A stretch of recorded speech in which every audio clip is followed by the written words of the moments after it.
Hello and welcome back. Today I'm going to do a review on Star Trek 5, The Final Frontier.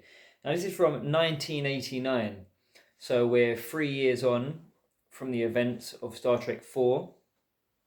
And we've broken the tradition of doing a film every 2 years. That went on for, I think, like three films. So now we're 3 years on. But happy to say that they eventually brought out a fifth Star Trek. So I imagine all parties were keen to do another one. The producers, the story ideas were still there. Directors are still on board to take part. The actors all returned. So seemingly on the surface, it's all going swimmingly. I'm not sure all the back, what's going on behind the scenes. If anyone was disgruntled or wanted like a different um, wished for a different vision of Star Trek, but this is what they went for, and this is the story for Star Trek: The Final Frontier. So we begin with the crew of the Enterprise on shore leave, and we rarely get moments where they're on shore leave. Very few times we've actually seen them enjoying themselves, like on their holidays, away from their job. Searching the galaxy and helping people and battling evil scourges of the galaxy, right? So yeah, we've got Kirk climbing a mountain at whatever age he is. I'm not sure, but he's still fighting fit. I'd imagine that would be the case for someone that is still capable of running a ship and being the captain and being the brave hero that he has been multiple times. But it's quite, yeah. I'm not sure how old William Shatner was at the time, but yeah, there's a big mountain that he's climbing, and not sure what planet we're on, but like Spock appears with these like gravity defying like anti these boots that he can like fly around on, jetpack fueled boots. And he's like this cool, just like just cool, relaxed guy that can just sort of float next to Kirk while Kirk is proper, dubbing his back in trying to climb this mountain. And Spock's just being the logical Vulcan that he is. Pretty funny, pretty relaxed, starts of a film. Well, I think I may have skipped the actual intro to the film because I think the actual intro to the film is the introduction to the villain of the film. Didn't write down his name unfortunately, but he's a Vulcan, and like it's really cool imagery that we see because it's like a desert landscape on this planet that had been like inhabited like 20 years ago, but it's just been like abandoned and laid to waste, and like no reported like spacecrafts are like landing or departing. So anyone that's there has just been left to their own devices for like 20 years. So you can only imagine that like there's like these villainous types there, like that are just like made made that planet their own.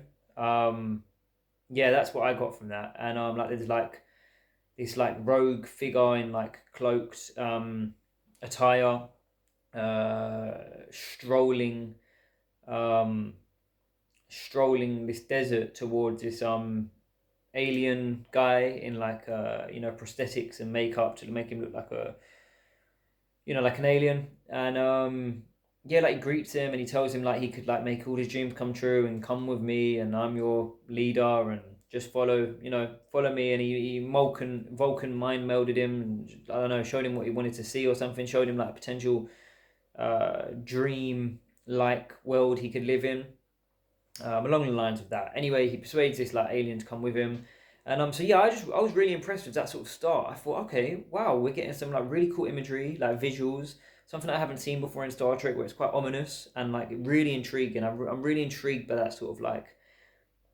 we don't know what's going on, but we're getting hints, and like due to the landscape, it looks treacherous, and I just really like that.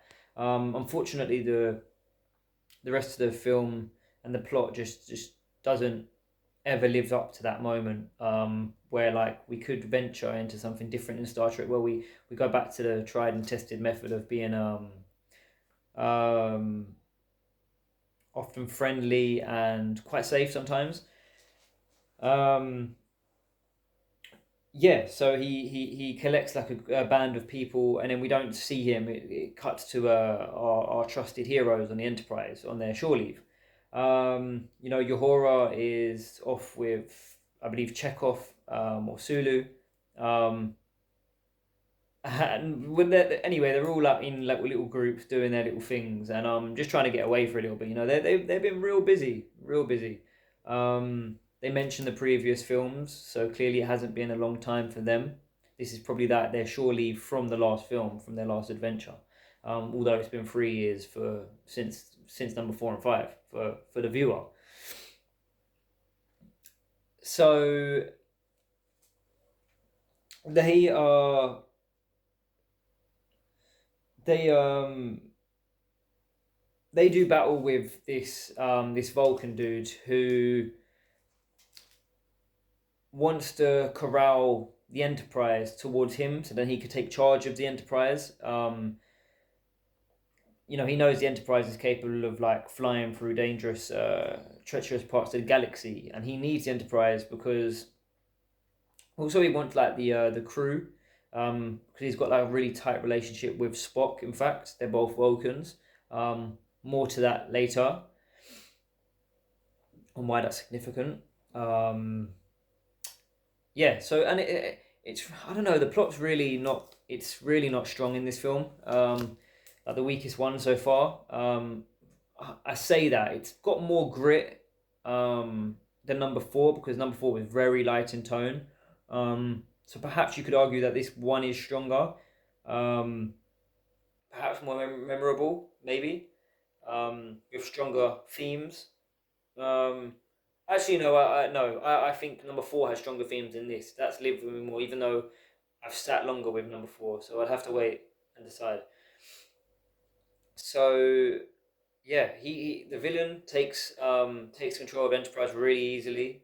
The writers weren't interested in like waiting till you know a certain amount of time into the film to like do like battle where like Kirk really takes does battle with a villain and like really sort of defends his ship to the death of him like he usually would, but no, gives up his ship pretty easily. Uh, Spock isn't, I don't know, Spock, because he meets obviously this Vulcan who he's got a strong relationship to because he grew up with him. Like Spock doesn't do what Kirk would have liked him to do, of him to do, and that's like defend everyone aboard, kill the Vulcan, and stop all this madness. But no, Spock's does not do that, and actually with that, it's quite that's interesting in the Star Trek universe because although like we have our heroes and like it's great that they're not all like this merry band of like servants that just follow Kirk's every word, even though they admire him like totally. They can see his flaws and they do call him out. Especially Bones, he often calls him out. He's like his moral. What do you call that? Like a moral, a voice of reason on Kirk's shoulder often. Um, and here like Kirk, William Shatner is quite funny in this one because William Shatner just is very like sarcastic and like finds Spock annoying in this one, and they have like he has a great like scenes like exchanges of dialogues where he just like just unleashes his frustrations onto Spock, and Spock just obviously doesn't let up, does he? He won't ever break face and just argue back, Mr. Logical. So that's pretty funny how like Spock doesn't give in to like and fall into an argument while Kirk's just like enraged while they're all like captured in a cell. Um, yes, it's pretty funny how like they're not this merry band of like followers. There's like an intellectual and individual characters, although they're a team. Yeah, so I like that. Whilst we're in that cell, the film has a great moment where there's like a Morse code moment, and like they're all trying to work out the Morse code that's got like tapping behind the wall of their prison cell, and goes a little STAND, and they figure out stand back, poof, big explosion, the wall, you know, uh, flies out into to chunks, nearly taking off all their faces because they didn't get back in time, and they're being rescued. But then again, it's not so heroic because they're still just like now it leads into like a bit like a Bond villain where now the villain takes the heroes, tells him their grand plan, and enlightens them with their powers of godlike abilities. So like this Vulcan, the big bad, um, shows like each of our heroes like because he has like the Vulcan mind meld, so he like touches them and like um opens up like this dreamlike world for like Bones and then Spock in an attempt to like get them on side because he's already done it to Uhura and even Scotty at one point. So like this enemy seems like he's in control and he's doing all these things to everyone. Seems very much in control. But he doesn't come across evil. He it's done in a way that like that is good writing. I will say where like the enemy believes that they're right and like they have supporters and you can see both arguments to it. That's quite compelling for an enemy. It's not shallow, is it? You can't say that. Anyway, yeah, he shows up. Although we've had things from Bones like throughout Star Trek, like he's told us a lot about his past. Not a lot, but we know things about his past and where he grew up, San Francisco, and things about his father and whatnot. But this time we actually get a visual of his father, like I think on a sick bed. So that's quite like sentimental for Bones, even though I wasn't totally like um drawn in to that scene. It's quite nice to see him like break that break that like wax like figure of himself where he's always grumpy, even if it was for about 90 seconds. Yeah, I think the actor isn't uh used to being like sentimental, is he? He's so used to just being the Bones that we know, so maybe it's for the best that it only lasted for about 90 seconds. um yeah, Spock has his moment where like he sees like his birth, like so obviously um the enemy is trying to like win Spock over. That was a really weak attempt though. I think it was. I don't even know where they was going with that scene. Some scenes were just I don't know where they were going with it because it didn't really add up to much. Um, Spock was still like was tough in his own stance of being like grounded between on Kirk's side and his relative side. Yeah, so yeah, they head. This enemy wants to head towards this planet that's like known as Shar Kari. Um, it's like an Eden, like a Garden of Eden type place. This paradise. It's in the center of the galaxy, past the Great Barrier, and like we've never. I'm not sure if we've heard about this place in the Star Trek lore yet up to this fifth film, but like it's a place where like no one goes because like apparently it's like really treacherous and like you just can't get there. Like spacecrafts are just not powerful enough to travel there. At the center of the galaxy, but lo and behold, we're on the Enterprise, and the Enterprise can do anything, and it makes it not necessarily in spectacular fashion. We do get like visuals of like, oh no, is the ship gonna tear apart and whatnot, and no, they make it in like a shining beam of blue light, I think it is. And like then again, like so now we're just like it's like the enemy. It's like the big bad of the film. Like he's just in total control. Yeah, the villain is just like it's totally his film now. Everyone is just like subordinates to him and just going along with whatever he says. No one's actually trying to physically. Now that they've seen that they can get to Eden, they're all like, oh, okay, well, we need to stand back a little bit and maybe not fight and like see where this goes because like this dude could be right. He's just taking us to Eden, kind of thing. No, I'm not really all for this plot, if I'm honest with you. Um, so yeah, they get there, and it all seems that yeah, the villain was right all along. This like godlike apparition, Wizard of Oz type face appears in the smoke and lightning. Um, appears as like a human face, of what we would recognize as like the human species. Maybe that was to so like the heroes could like recognize them or have like someone to talk to rather than it be like just this wall of like lightning and smoke. Um, and then it quickly descends into madness again, where like okay, this isn't a godlike person ruling over Eden. No, it's an evil figure that's been like imprisoned, and needs like a spacecraft. So I don't really get it. It's like a Wizard of Oz type wall of lightning, um, but yet we see like a human presence inside the smoke that needs an aircraft, that needs a spaceship to get off this planet. So is it a human body or not? I'm not sure. Um, yeah, so like Kirk's the first one to clock on, like, okay, something's not right here. They want an aircraft. They're not really answering my questions. And then his crew, Bones and Spock, soon catch on too. And like the villain, fair play to him. Like he's not like this outright bad guy who like is quite like greedy in his lust for this search. He does like have logic as well, as he is a Vulcan. Perhaps that helped. He realizes that okay, I've messed up. I've brought everyone here, and I did think it would matter, but it doesn't. And this is like an enemy that we're dealing with, and he's quite like broken because of that. So yeah, he starts fighting this being that takes the shape of him, takes like the face and shape of him. So they start fighting, and yeah. So I mean, like that's near the end of the film, guys. Like, there's not much to be said. Um, they they get away. This Vulcan bad guy fights the evil godlike creature. Kirk gets a message up to Sulu up in the Enterprise. The Enterprise shoots a laser, presumably kills both of them while they're fighting.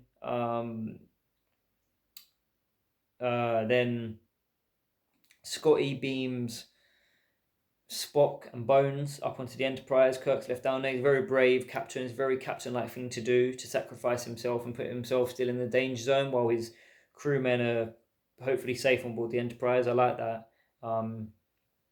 Yeah, so then Kirk's like it goes full circle back to the scenes at the beginning where he's like climbing this like rock face to get away from the danger zone, and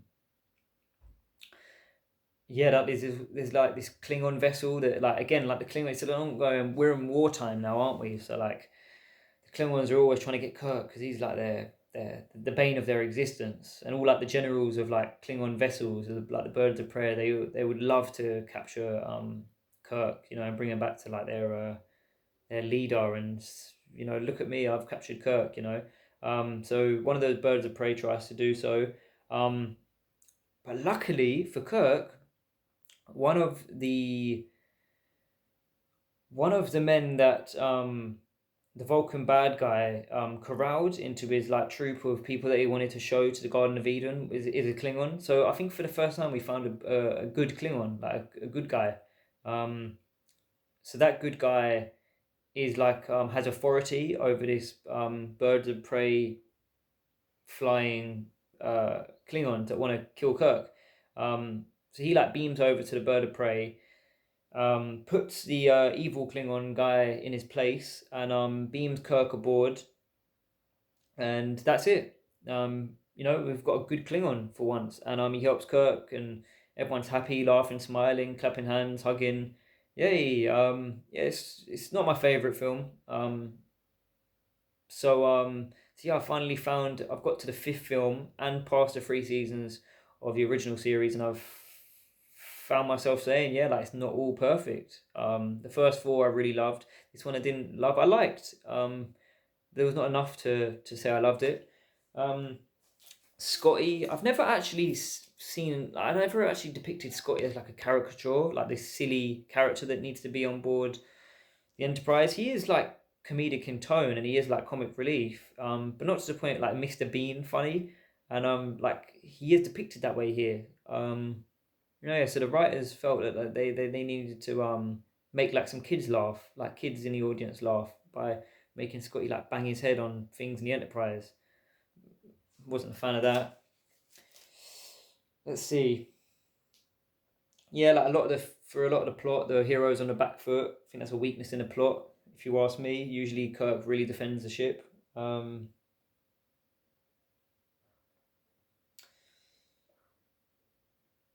and one final like damnation for the film is like it was very dark coloring, like cinematography, I think you'd call it.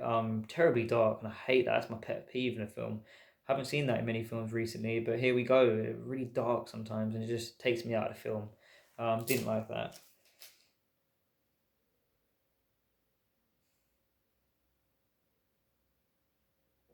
Did the music stand out? The music didn't stand out.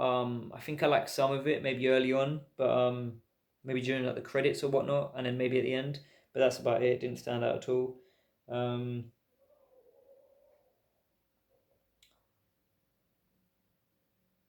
oh, there was something that I took away from. So basically, when this bad guy, when he mind melds with people and he shows them like this enlightenment to get them on board with his plan, he like takes their pain away. That's like one of his gifts or something. I think like that's, whether or not it's a Vulcan thing, but anyway, he can take away their pain and makes them see like, oh look, I can take away your pain, join me, you know. But Kirk is very resilient from the offset, and he says, Kirk says, I need my pain, and I really like that. That's gonna sit with me forever now when I think of Kirk. It proper defines Kirk. It shows that pain drives Kirk, and he learns from his experience, from all of his faults and his endeavors. He needs the pain to make the right decisions as a captain. So yeah, that's my final thoughts for the Final Frontier, Star Trek: The Final Frontier from 1985. Thank you.